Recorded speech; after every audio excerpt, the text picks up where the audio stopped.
नमस्कार दोस्तों, आप सभी का स्वागत है और एक तो कहावत है, पुनः मुस्को भवा, लौट के बुद्धू घर को आए। ये जनसुराज के संस्थापक प्रशांत किशोर पे फिट बैठती है।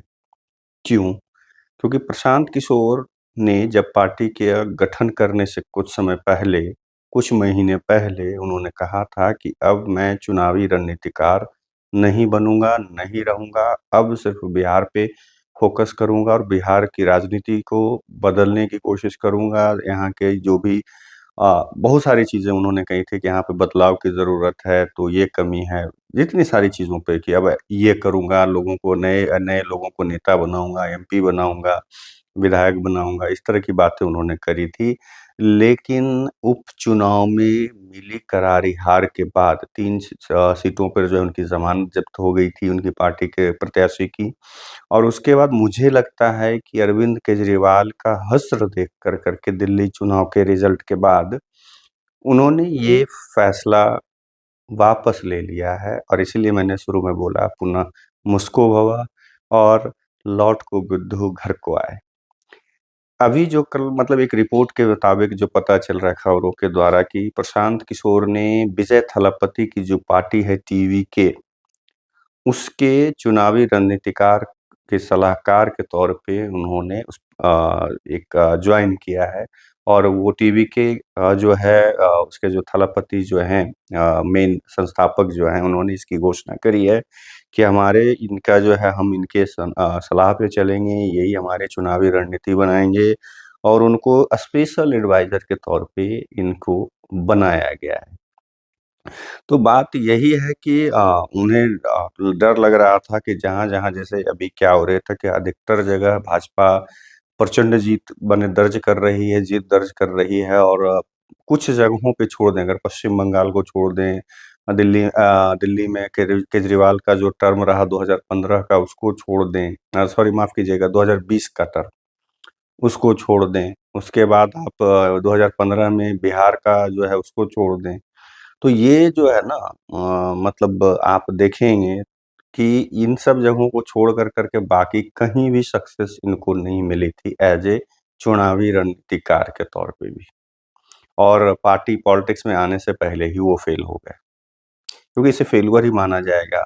जहाँ आप चारों सीट पर पार्टी बनाने के बाद चारों सीट पे उपचुनाव लड़ते हैं और चारों सीट पे आप 1 सीट पे सिर्फ़ ज़मानत बचा पाते हैं, बाकी 3 सीटों पे आपके प्रत्याशी की ज़मानत ज़ब्त हो जाती है।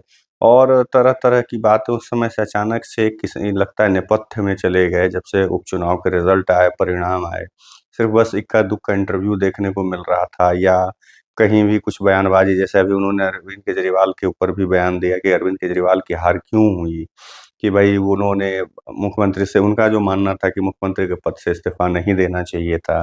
प्रत्याशी मतलब दूसरे को नहीं बनाना चाहिए था मुख्यमंत्री का ये बहुत सारी चीज़ें उनका जो है कि इस वजह से वो हार गए। तो भई मुझे तो लगता है कि उनका देख कर के क्योंकि ये उन्हीं के रास्ते चिन्ह माने पद चिन्ह पे चलने की कोशिश कर रहे थे। अरविंद केजरीवाल इनके लगते हैं आदर्श थे। जिस वजह से ये अपना फैसले को बदलने का ऐसे चुनाव लड़ेंगे, ऐसा कि नहीं इनकी पार्टी चुनाव नहीं लड़ेगी। लेकिन ये जो फैसला है, जो कहता है ना कि कितना यू टर्न जब से इन्होंने पार्टी के स्थापना करी है तब से बार-बार ये यू टर्न ही ले रहे हैं। पहले था कि नहीं भाई हम पढ़े लिखे हुए तो कम से कम 12th पास ही लोगों को हम पार्टी से जोड़ेंगे। उस पर इन्होंने यू टर्न मारा और भी चीज़ों पे यू टर्न मारा। अभी देखिए इन्होंने कहा कि हम भ्रष्टाचार और ये वो इसकी बात कर रहे थे, तो बहुत सारे जगह पे जिलाध्यक्ष इन्होंने जिसको बनाया वो अपराधी प्रवृत्ति के हैं, दूसरे पर ये छींटाकशी कसते हैं। लेकिन खुद ये वहाँ भी यू टर्न हुआ और इस बार ये यू टर्न हुआ कि अब ये बोले थे चुनावी रणनीतिकार या सलाहकार के तौर पे हम काम नहीं करेंगे, लेकिन अब इनको करना है। क्या इनके जो फंडिंग है वो खत्म हो रहा है? अभी एक तो ऐसे जदयू ने जो है जदयू के मुख्य प्रवक्ता एमएलसी नीरज कुमार जी ने कुछ सवाल इनके प्रशांत किशोर के एक फंडिंग पे सवाल खड़ा किया है। वो आप लोगों के सामने ये है पड़ा हुआ है। तो सारी चीज़ें जितना भी ये कह रहे थे कि हम जो जैसे केजरीवाल ने कहा था कि हम राजनीति बदलने आए। बट वो खुद ही बदल गया और राजनीति तो बदली, बट बहुत ही गंदे तरीके से आज तक वैसा किसी और दल ने नहीं किया। इतनी भी जो भी क्षेत्रीय दल हों या राष्ट्रीय दल हैं, कोई भी इस तरह से गंदी राजनीति नहीं करी जिस तरीके से अरविंद केजरीवाल ने करी। तो बिल्कुल राजनीति बदलने की कोशिश की। उसी ढर्रे पे ये आए कि हम भी राजनीति ही बदलेंगे, लेकिन देखिए कि खुद ही इनको बदलना पड़ गया, यू टर्न लेना पड़ गया। अब पैसे की कमी पड़ रही है, क्या पड़ रही है, जबकि ये डेटा का भी जहाँ तक है पूरा संग्रह करते, और वो डेटा जहाँ तक समझ में रिपोर्ट मिल रही कि वो डेटा दूसरे जगह पे सेल भी आउट भी किया जाता है। तो भाई इस तरह की चीज़ें, प्लस अभी जब भी ये चुनावी रणनीतिकार कहीं-कहीं जहाँ-जहाँ ये बने हैं, वहाँ अच्छा खासा इन्होंने पार्टियों से पैसे लिए हैं अपने मेहनताना के रूप में। हम ये नहीं कह रहे कि हाँ, ऐसे ही ले ली। लेकिन अब अचानक से यू टर्न लेकर के फिर से इनको सलाहकार बनना पड़ रहा है। वो भी विजय थलापति की नई-नई पार्टी है, जैसे इनकी नई पार्टी वैसे उनकी है। अब पता नहीं सरकार ये तमिलनाडु में उनकी बनवा देंगे, क्या करेंगे मालूम नहीं। वो तो देखने वाली बात होगी, आगे देख कर के पता चलेगा। और एक डर जो है इनको लग रहा है, और थलापति को भी कि मतलब भाजपा, क्योंकि विजय थलापति भी जो है वो भाजपा पे ज़्यादा हमलावर हैं, और उनका भी बहुत सारी चीज़ें हैं जो वो सिर्फ ठीक है फ़िल्मी हीरो तक ही सीमित हैं। अच्छा है, क्योंकि उनकी भी जो सोच है वो जैसे स्टालिन वगैरह से मिलता-जुलता सोच है उनका। अब उनको पता नहीं बीजेपी को रोकने के लिए ये जा रहे हैं कि हम उनको मुख्यमंत्री बना देंगे। मुझे नहीं मालूम कि मुख्यमंत्री बनेंगे। ऐसे कांग्रेस की जो जिम्मा इन्होंने सँभाला पंजाब और आपके यूपी में, वहाँ पे इन्होंने जीत दर्ज नहीं करवाई। तो जहाँ-जहाँ ऐसे भी जीतना था वहाँ पे इन्होंने क्रेडिट लेकर के प्रशांत किशोर ने अपनी वाहवाही खुद की पीठ थपथपा ली। लेकिन आप देखें कि 14 में ये जब बीजेपी के रणनीतिकार बने हुए थे, तो उस समय ऐसे भी बीजेपी की जीत होनी थी। नरेंद्र मोदी की डिमांड पहले से हो रही थी। नरेंद्र मोदी के प्रधानमंत्री के उम्मीदवार बने, उनको जीतना ही था, उम्मीदवार जब उनको घोषित किया गया।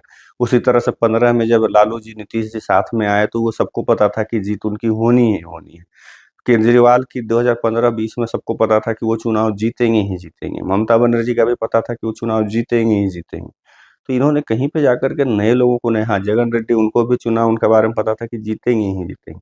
तो इन्होंने किया क्या? ये सिर्फ वाहवाही लेते रहे। तो फिर से ये एक बार जो है पुनः हम उसको हुआ में आ गए, फिर से बन गए हैं वो, और वही लौट के बुद्धू घर को आए वाली बात इन पे चरितार्थ होती है। चलिए, आप लोगों से विदा लेता हूँ, दूसरे वीडियो में मिलूँगा, तब तक के लिए नमस्कार।